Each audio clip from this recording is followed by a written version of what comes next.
Hi, guys. Happy Thursday, May 7th and Friday, May 8th.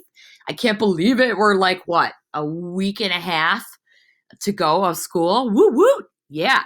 I'm excited. I don't know about you, but when the weather gets really nice like this, I'm like, all right, yeah. Get a little break from the computer. It'll be good for our eyeballs. So let's talk about what we're going to be doing today, okay? And this goes for today and tomorrow. And basically, what you're going to be doing is part two of the project, okay? And trust me, this part is easier. This is where you get to have a little fun. This is where you get to be creative. You did the planning on the cell and what you compared it to on Tuesday and Wednesday this week. You made that chart. I approved it and made comments on it. So go back and look at that. But here's what you're going to do with it.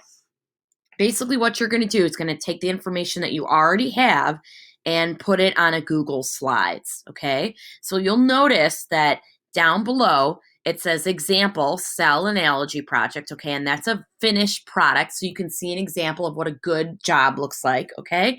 And then down here, it says cell analogy project, and it's kind of blank looking. That's what you're going to use to make your project. So notice how I made a copy for every student. You will just be able to click on that and add yours, and then you're going to be able to turn it in. So let's take a look at what I'm expecting you to do. Okay. So let me click on the example.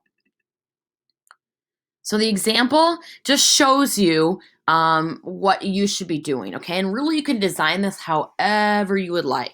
But basically, what you should have is kind of a cover page, so a start page that says what you're comparing it to, okay? So in this one, you notice that it says a cell is like a school, okay? So let's say you're comparing the cell to a hockey game.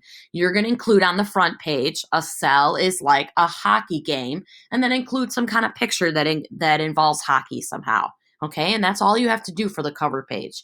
But just kind of explaining what you were, or not really explaining, just showing a picture and saying, here's what I'm going to compare it to. So again, if you chose a house, you would say a cell is like a house and find a picture of a house and put it on the front. Okay, so that's what the first page is about.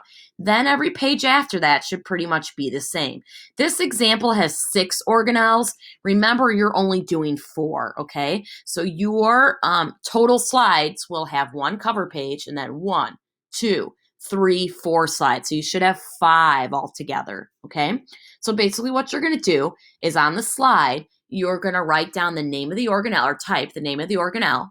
You're going to then take your description, okay? Then what you're going to do is find a picture of the thing that you're comparing it to, okay? So let's look at this example. And I'm choosing a school. So I said the nucleus is one of my organelles. Then I said, and I'm taking this pretty much right for my chart. I'd really like you to try to put in a nice complete sentence so it looks good, okay?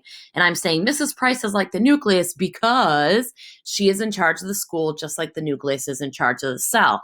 And then I found a picture of the nucleus and I found a picture of Mrs. Price, okay? And you don't have to do the equal sign. It's a nice format that we used here, but just a picture would be okay. All right, so then if you look at the next example, I said cell membrane. Then I included a description and then a picture. Next page, name of the organelle, description, picture. Next page, name of the organelle, description, picture. Okay, and if you go back to Google Slides and you click on this kind of blanker looking one, this is what you're going to be doing on your project. And you can change it however you want, but we kind of made a template for you. So if you notice, there's already the cell analogy project made for you, the front page or the cover page, and then the 4 pages that come after it. Okay, so it kind of reminds you what you have to do. So you have to compare the cell to something, right? So here's where you would type, oh, I think it should be a house or a mall or whatever, right? And then include a picture. Then here on the next page, you'd write the organelle. So maybe your first organelle is the nucleus. So you type in nucleus, then you type in your explanation, right? Like the nucleus is like this because, and then include a picture. Okay, and that's what you'll do for organelle 2. Write the name of the organelle, do a description, make a picture. 3, write the name of the organelle, do a description, find a picture. And then 4, last organelle, type it, write a description, and don't forget to use the chart from yesterday. Go back and check the comments that I made on the chart so that you can make sure that this part looks good, okay? But you can basically kind of cut and paste it and then put the picture on there, okay? Then after that, you submit it and you are all done. Okay, but use this document. This will really help you. I'm going to say two more last quick things. And the first one is about finding pictures. If you go into Google, okay, here's Google. Probably one of the easiest ways to find good pictures is just to type in the name and then follow it with clip art. So if I type in school, then I type in clip art, whoops, a lot of really good, simple, basic options come up and I can use those as pictures. And then usually what I just do is drag it to the desktop. And then when I want to go back and put it in my picture, I drag it into the picture.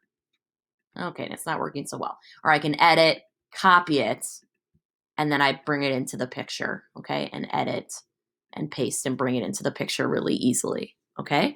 But again, if I'm comparing something to a dog, I'm going to put doggy clip art. Okay, and again, I get a lot of really great options. So I really recommend that you do that because it's really easy to find pictures that way. Okay, one final thing today at 3 p.m. If you have any questions, I have some students that have questions about the planning document. I have some students that have questions maybe about how to move pictures or about how to make their slides. Any question that you have.